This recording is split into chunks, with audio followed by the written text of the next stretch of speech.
morning, Pilgrim, and good morning, everyone. Welcome to another session of Shema. Today, we will be talking about another important individual who has been a key part for the early Reformation. His name is John Huss. Now, who is John Huss? Now, John Huss, often referred as John Huss, was a noted academic priest and a church reformer, born on the latter half of the 14th century in the Bohemian town of Huss. Scholars believe that his name has been derived from the name of this town. Otherwise, little is known about his early life. He was the founder of the Hussitism. He is considered a key figure in the Bohemian Reformation and an important forerunner to Protestantism. Although he entered the church in search of a good life, it did not take him long to realize the importance of imbibing the Bible teachings. This, in turn, set him on a path of reformation, and while doing so, he came in conflict with the powerful clergy. Undaunted, he continued on his path, denying infallibility of an immoral pope, asserting the authority of the scripture over the church, and according the state the right to supervise it. His teachings attracted a large number of followers and caused a division in the Bohemian clergy. Ultimately, he was tricked into appearing before a council at Constance, where he was arrested and, after a sham trial, burned at stake. Now, the childhood and early life of John Huss. John Huss was born sometime around 1369 in Huss, a town in the South Bohemian region of the Czech Republic. Then, under the Kingdom of Bohemia, most researchers describe his parents as poor peasants, but no other detail is available about his family background. According to the available information, Huss began his education at Huss, later going to the neighboring town of Crusade to complete his schooling. Thereafter, he moved to the imperial city of Prague, where he supported himself by singing. Concurrently, he began serving in various churches. And around 1390, he entered the Charles University of Prague with arts and theology, earning his Bachelor of Arts degree in 1393, Bachelor of Divinity in 1394, and Masters in Divinity in 1396. During this period, he displayed an extraordinary commitment to his studies. His conduct was also very positive during this time. The early career of John Huss. In 1398, Huss began his career as the examiner of the bachelor's degree at the Charles University of Prague. Later in the same year, he acquired the position of the professor of theology in the same university. All along, he must have kept in touch with the church because in 1400, he find him ordained as a priest. At the time, his intention was more secular, joining priesthood simply to acquire a good living and respect in the society. Concurrently, he continued with his academic career. In 1401, he became the dean of the philosophical faculty at the University of Prague. Next, in October 1402, he was made the rector of the university, holding the position until April 1403. Sometime during this period, he acted as the advisor to a young nobleman called Zbigniew Zajíc of Habsburg. John Huss as a reformer and a preacher. In 1402, he was appointed a preacher at the Bethlehem Chapel in Prague, which was endowed in 1391 with the specific intention of providing the preaching in Czech. By the turn of the century, it had become the largest church in Europe, having 3,000 members and a center for religious reforms.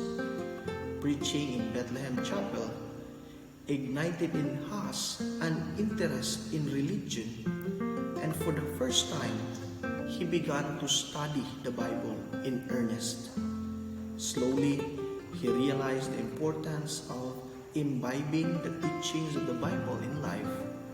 Very soon, he became a well-respected preacher.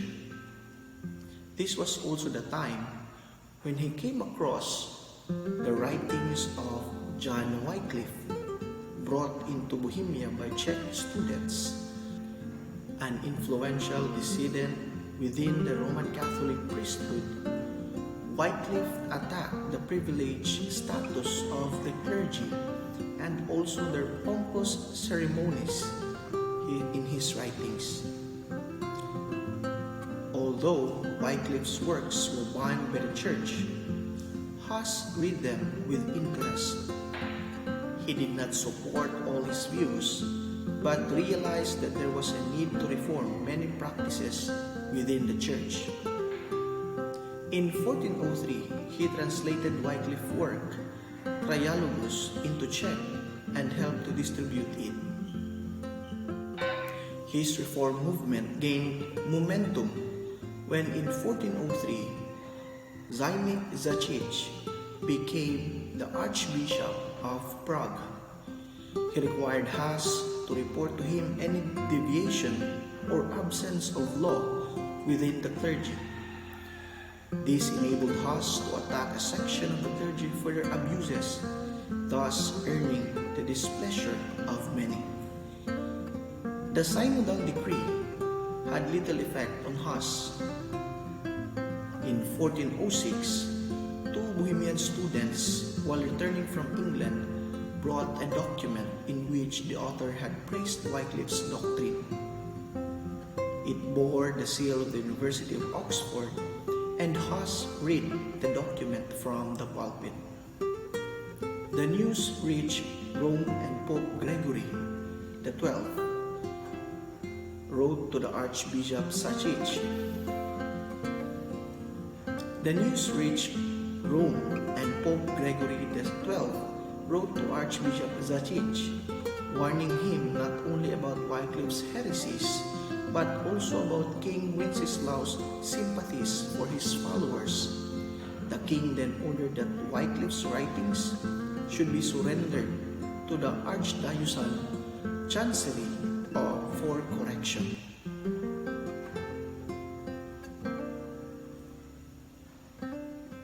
The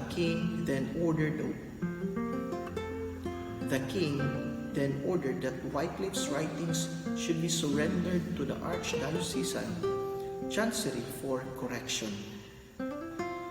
Huss obeyed the order, declaring that he did not agree with many of Wycliffe's points, condemning the error in them. The act helped him to retain the king's support. Other than that, he had very few friends.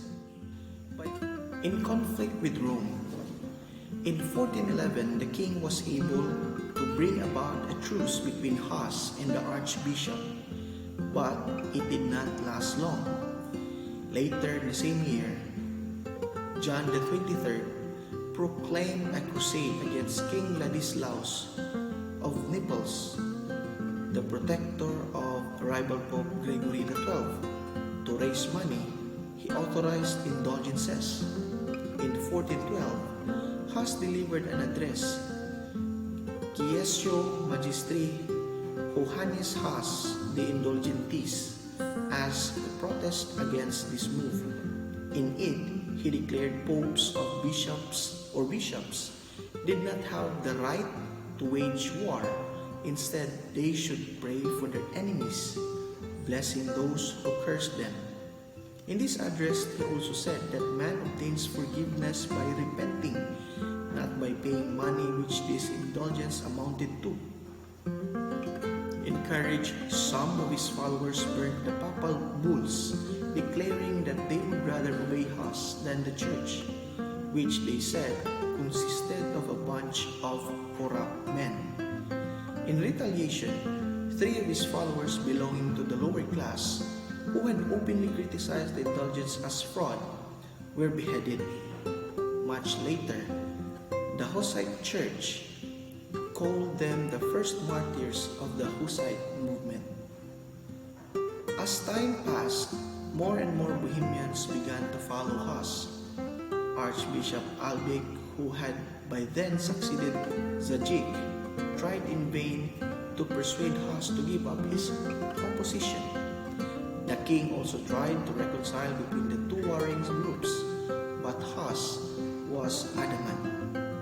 His enemies now renewed his trial at the Curia. Since Huss refused to appear before it, he was excommunicated. Moreover, an interdict was pronounced over any place where he would reside, resulting in the denial of the sacraments of the church to communicants in that particular area.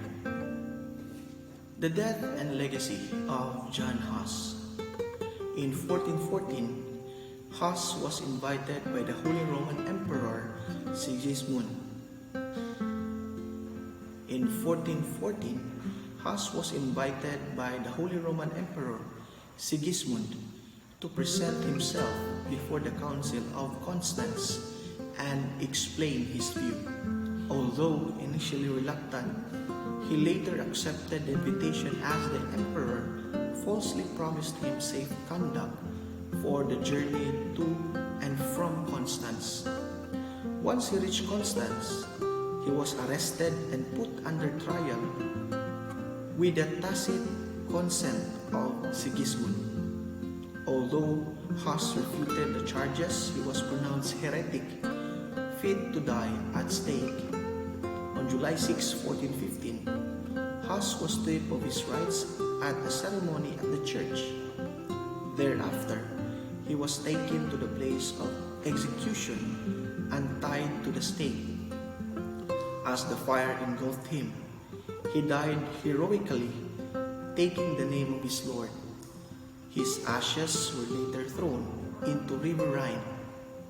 His death led to a revolt against the papacy in Bohemia, leading to 3 wars between 1419 until 1436. The Hussites not only won each of them, but their numbers began to increase steadily. Today, he is remembered as a martyr whose life and teachings led to the transformation of the church. The John Huss Memorial, located at the Prague Old Town Square, as well as other smaller memorials and statues located in many towns across the world, continue to carry his legacy up until today. That is our Shema session for today's Pilgrim Hour. Thank you for joining us this morning, and we will expect you to be with us again back for tomorrow's another Pilgrim Hour, which is the bar, which is spearheaded by the Reverend Vallera. We hope that you are once again blessed by our Shema session every Tuesday, and may you have a good and blessed day. Thank you for joining us. God bless us all.